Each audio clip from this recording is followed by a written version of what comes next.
Hello, Dan here from howtomechatronics.com. In this tutorial, we will learn everything we need to know about 3D printing gears, tips and tricks that I acquired by 3D printing quite some gears and doing dozens of tests with them. We will cover which type of gear is best suited for 3D printing, spar, helical or herringbone gears, in terms of strength, efficiency and backlash. How the module of the gear affects its performance, how the infill of the print affects the strength of the gear, and what material is best for 3D printed gears. I put 6 different materials to the tests: PLA, PLA carbon fiber, ABS, PTG, ASA and nylon. We will see which one is the strongest by doing strength tests to failure. Okay, so first let's compare the different types of gears: spar, helical and herringbone. Spar gears are the simplest type of gears, featuring straight teeth mounted parallel to the gear's axis. The teeth of a helical gears, on the other hand, are set on an angle relative to the gear's axis. Herringbone gears are a combination of two opposite helical gears with right and left helix. In the real world or in the industry, spar gears are usually the first choice when exploring gears options, because they are the easiest and cheapest to manufacture. Then come the helical gears, as more difficult and expensive to manufacture, and lastly, the herringbone gears are the most complex and expensive to manufacture. However, in the world of 3D printing, manufacturing or making or 3D printing any of these three types of gears is exactly the same and as simple as it gets. A 3D printer can easily print any tooth profile and layer by layer form the gear. So in this comparison, the manufacturing cost won't be taken into consideration, but let's take a look at the other advantages and disadvantages each gear type has. Spar gears are the most efficient gear type because they have the least amount of contact surface when the gears are engaged. The contact surface is a straight line and occurs suddenly with each teeth engagement. This sudden contact though is the negative side of the spar gears, as it causes impact loading to the teeth. That affects the gear loading capabilities and durability, as well as results in increased noise and vibration. On the other hand, helical gears provide smoother and quieter operation, have better load carrying capacity, longer life and can be used at higher speeds. That's so because the contact between the meshing teeth occurs gradually. It starts as a point and gradually becomes a line and then leaves as a point. On top of that, at any given point, they have more contact surface compared to spar gears. We can notice from this demo here that 3 or 2 teeth are always engaged in the power transmission, whereas in case of a spar gears, 2 or at some point only 1 tooth carries the whole load. However, like most things in life, all these features of the helical gears come at a price, and that's the introduction of axial force due to the inclined teeth. Depending on the helix angle, which ranges from 15 to 25 degrees, a significant axial force can occur, which must be taken into consideration when designing the gearing system. We can clearly notice that from this test. As I apply radial force to the gear, an axial force occurs which tends to move the gear out of its place.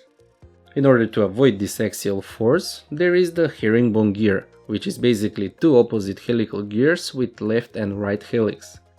In this way, the axial forces that occur cancel out, and so we have all the great features from the helical gears without any axial force acting on the gear. But then again, we get another disadvantage, and that's difficulty in assembling the gearing system. With spar and helical gears, we can simply slide in the gears in place and they will start meshing, even if one of them is rotating. With herringbone gears, we cannot do that. We should first mesh the gears and then put them in place on the shafts at the same time, or insert the shafts afterwards. Nevertheless, now let's put the 3D printed gears to the test and see what results we will get for each type. For designing the gears, I used Onshape, which is also the sponsor of this video. Onshape is a professional grade CAD and PDM system, and they are now offering up to 6 months free of their professional version to engineers and their companies. The thing that sets Onshape apart from traditional CAD systems is that it was built entirely in the cloud and works in a web browser. There are some really great advantages because of this. like being able to share and collaborate in real time with others, similar to Google Docs. With Onshape, every single action you make is recorded and you can always revert back to changes you made before. Onshape also has a GitHub inspired method of branching and merging, so if someone has an idea to alter part of a design, they can create a branch and work on their idea without disturbing the main design, and they can also merge in that branch later if they want. With Onshape, everyone on your team always has access to a single source of truth of the up-to-date design, so no more searching around for the latest version of a file. You can also run Onshape on nearly any device or operating system, even on the iOS or Android mobile app. I highly recommend engineers and product designers to check out Onshape. You can get started with Onshape for free at onshape.pro/howtomechatronics. Back to topic, we can easily create the gears with the custom feature script called Spark Gear. We can choose the module of the gear, number of teeth, gear width, add chamfer and center bore. We can also choose the gear to be helical and choose the helix angle and what orientation will be the gear, left or right. For herringbone gears, we just need to select the double helix option. There is also option to add offset to the whole gear profile, which is very helpful when it comes to 3D printing. I used my new Creality K1C 3D printer for printing all the gears for this video. When 3D printing gears or anything else that we want to be dimensionally accurate, we need to use the horizontal expansion feature in our slicing software. This feature compensates for the expansion of the filament, and in my case, I used a value of -0.15 mm, but you should do some test prints to see what value will suit your 3D printer. Also, when 3D printing gears, it's particularly important to avoid the elephant tooth effect. That happens when the bed leveling is not right. The nozzle is too close to the bed when printing the first layer, and so the material gets compressed and the first couple of layers are not dimensionally accurate. This directly affects the performance of the gears. In order to avoid this, we should adjust the bed leveling, or in the slicer adjust the G-code offset value. Of course, we need to do some test prints in order to find out what value will suit our printer. In my case, that was a value of 0.1 mm, and so the gears came out perfectly. There's also another way to avoid the elephant tooth effect, and that's to print the gears with a raft underneath the part. But again, you need to do some test prints to find out the right settings. In case you cannot get rid of the elephant tooth effect, you can also chamfer the edges of the gear by hand. Anyway, I would like to give a shout out to Creality for providing me this 3D printer. The Creality K1C is a really great 3D printer, a complete package with a lot of features and great printing quality at high speeds. It's fully enclosed, which makes printing materials like ABS and ASA a breeze. The printer bed can reach 100 degrees and the hot end 300 degrees Celsius. In combination with the hardened steel nozzle tip, it can also print wear-resistant filaments with carbon fiber. Overall, the Creality K1C ticks all the boxes you would ever need from a 3D printer. It's a great choice for both beginners and enthusiasts. You can check it out on the Creality store, the links are in the description and the comments of the video. Okay, so now let's see how the gears performed. This is the first test setup. I have a 12 volts DC motor on which I attached a gear with 20 teeth and a module of 2.5. This gear will drive another gear with the same number of teeth, and from here we can observe two things: the noise levels the gear will produce and its efficiency. The voltage supplied to the DC motor will be the same for each gear type, and so we can track the power consumption required to run the gears and so tell their efficiency. First, the spark gears produced noise levels of around 77 decibels, and the power consumption was from 5.36 to 5.61 watts. Next, the helical gears noise levels were around 75 decibels and the power consumption from 5.61 to 5.85 watts. Lastly, the herringbone gears levels were around 47 decibels and the power consumption from 5.61 to 6.1 watts. So the results that we got match with what we talked earlier about each gear type. The spark gears use the least amount of power, which means they are the most efficient type, but also the loudest. The helical and the herringbone gears, on the other hand, were less efficient but quieter. Next, for testing the backlash and the strength of the gears, we will use the following setup. One gear will be fixed with 4 bolts and the other will be able to rotate with 2 bearings attached to it. The gears have a module of 2.5 and they are all printed with the same settings. First, I am testing the backlash, or how much play or gap there is between the two meshing spar gears. There was a total play in both directions of about 2.5 mm at a distance of 10 cm. Next, the helical gears showed better results. There was a total play in both directions of about 1.5 mm at a distance of 10 cm. And at the herringbone gears, there was a total play in both directions of about 1.8 mm at a distance of 10 cm. Again, the results were as expected. The spar gear had greater backlash compared to the helical and the herringbone gears. However, I felt like this test was too simple to make a proper comparison, so I decided to make another test setup. I made a 4-stage gear reducer with 16:1 reduction ratio, which is a more common scenario for gears usage. So the idea here was to use an IMA 17 stepper motor and in 4 stages with 2:1 reduction ratio make a total of 16:1 reduction ratio. The driving gears have 17 teeth and the driven gears have 34 teeth. The module of the gear is 1.5.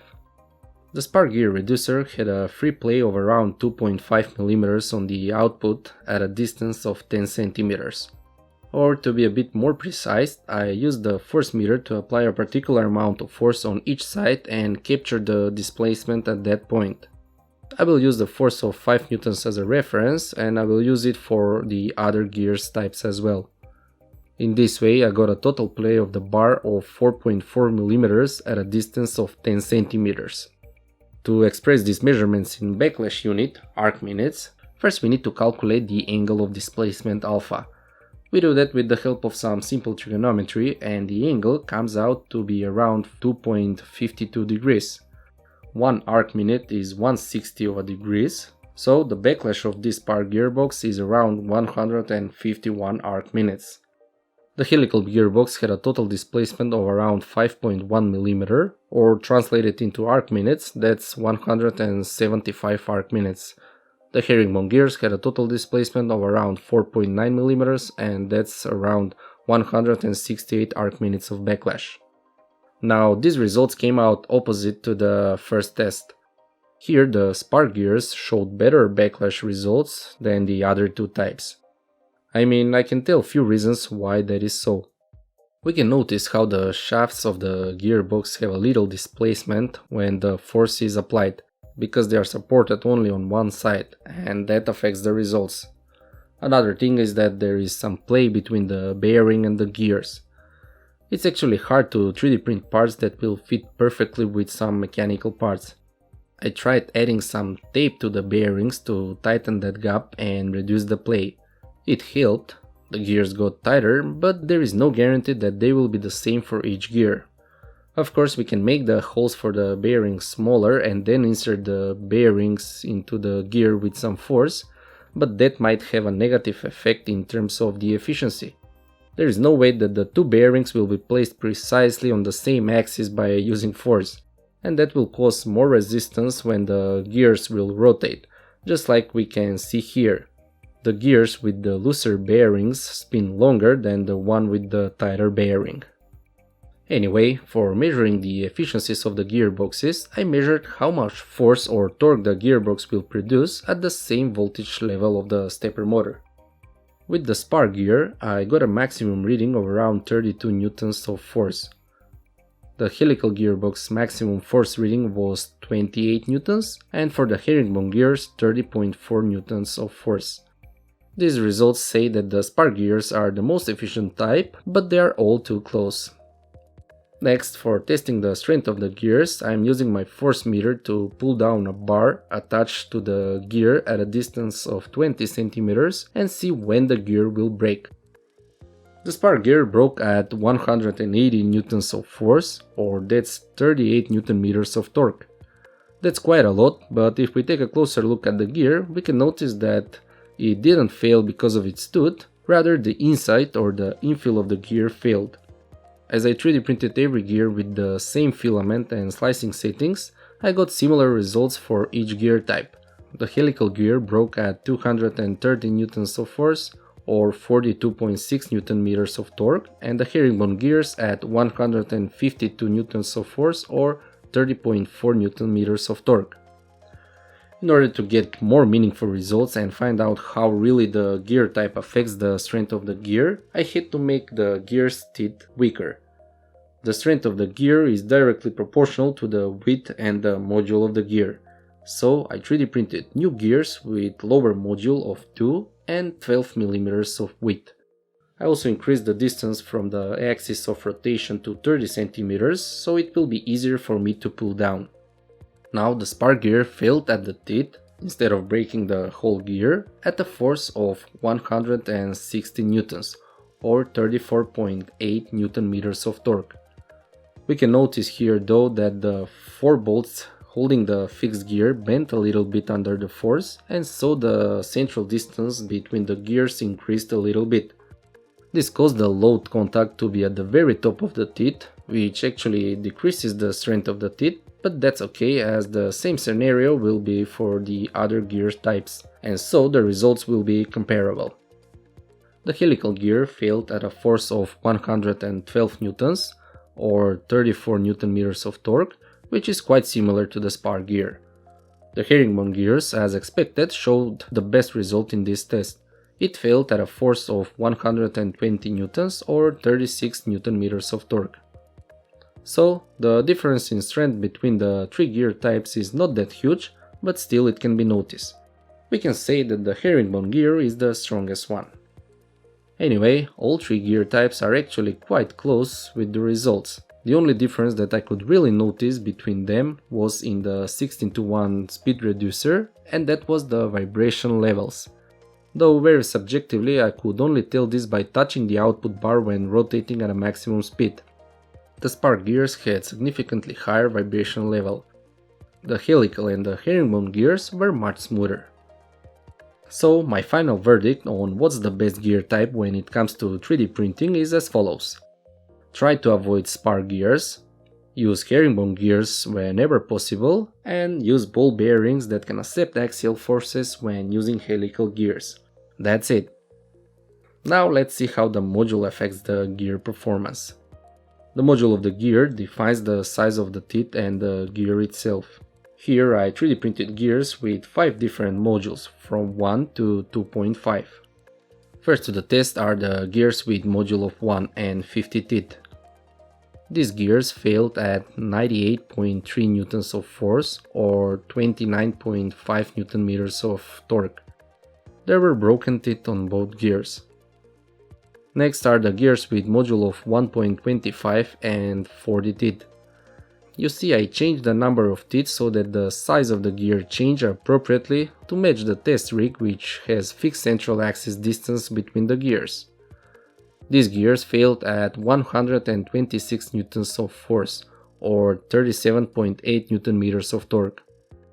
The gears with module of 1.5 and 33 teeth failed at 108 newtons of force or 32.4 newton meters of torque. Though there was quite some displacement here on the fixed gear and the contact point was moved to the very top of the teeth. That's so because the bolts were already bent from the previous tests I was doing on this rig, the material strength test that we will later see.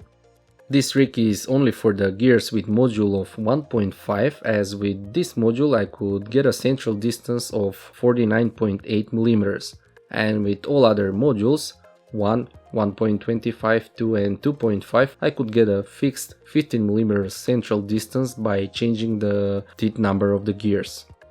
Anyway, the gears with module of 2 and 25 teeth broke at 149 newtons of force or 44.7 newton meters of torque. The gears with module of 2.5 and 20 teeth failed at 121 newtons of force or 36.3 newton meters of torque. Actually, here the whole gear broke instead of the teeth, because I guess the infill was only 30% of this gear. I 3D printed another gear with 45% infill, and that one failed in a similar manner, at a force of 124 newtons.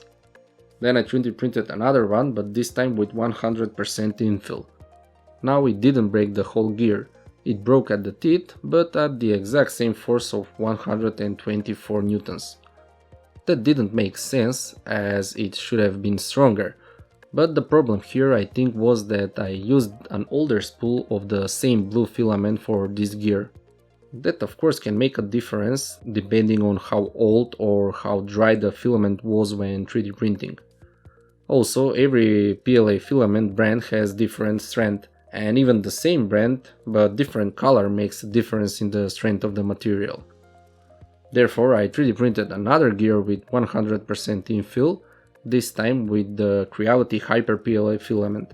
Now the gear broke at the teeth and at a force of 156.4 newtons, or 47 newton meters of torque. So to sum up this test, the bigger the module or the teeth of the gears, the stronger they are. I mean, that's obvious and logical. The same is with the width of the gear. If we want stronger gear, we can also increase the width of the gear. The infill of the gear also contributes to the strength of the gear. I recommend a minimum of 35% infill when 3D printing gears and up to 100% infill if needed. Though probably the more important setting is the wall line count, which I recommend to be 5 or more. Lastly, let's find out what material is the strongest for 3D printing gears. For this test, I will use spar gears with module of 1.5. First to the test goes the PLA filament. The PLA gears broke at a force of 116.9 newtons, or 35 newton meters of torque. The next gear set is printed in PLA carbon fiber filament from Creality. These gears failed at 111 newtons. Next is the ABS filament. This one failed at around 90 newtons of force. However, it happened more gradually compared to the PLA. The ABS can withstand some bending or deformation before it breaks, which is a good feature in some cases. Then, the ASA filament gears broke at a force of 120.9 newtons. The ASA behaved like a combination of PLA and ABS. They were as strong as the PLA, even 4 newtons stronger, but still had a little bit of bending or deformation before breaking like the ABS. Next, the PTG filament gears failed at 87.2 newtons of force. This one also had a little bit of deformation before breaking. Lastly, I tried printing the gears with nylon. This material is the most difficult to print, but the Creality K1C managed to print it. However, the results were not that good. The gears failed at a force of 66 newtons, but I don't think that's the real strength of a proper nylon filament. I had this filament bought like a year ago from an unknown source, so I guess it's a bad one. Overall, the results that I got from this test were quite accurate and matched with this filament properties table from Simplified 3D. The PLA gears had the greatest strength, but also the greatest stiffness. On the other hand, the ASA gears showed the same strength as the PLA while having lower stiffness, just like the ABS. Now, as for the durability of the materials, I wanted to make a durability test with the 16:1 reducer setup and see which material is the most durable for 3D printed gears, but I didn't manage to do that. I started doing the tests, but the gears were surprisingly good and couldn't fail the test even after like 1 hour of spinning, even with a significant load on the output bar. The test was too loud and my current studio or workshop didn't allow me to conduct this test properly or long enough. So therefore, in future I will try to make this durability test and I will share the results in the description of this video and on the website article. For now, you can use this table by Simplified 3D as a reference because it matched with my tests as well. I will put a link to it in the description as well. I hope you enjoyed this video and learned something new. Don't forget to subscribe, and for more tutorials and projects, visit howtomechatronics.com.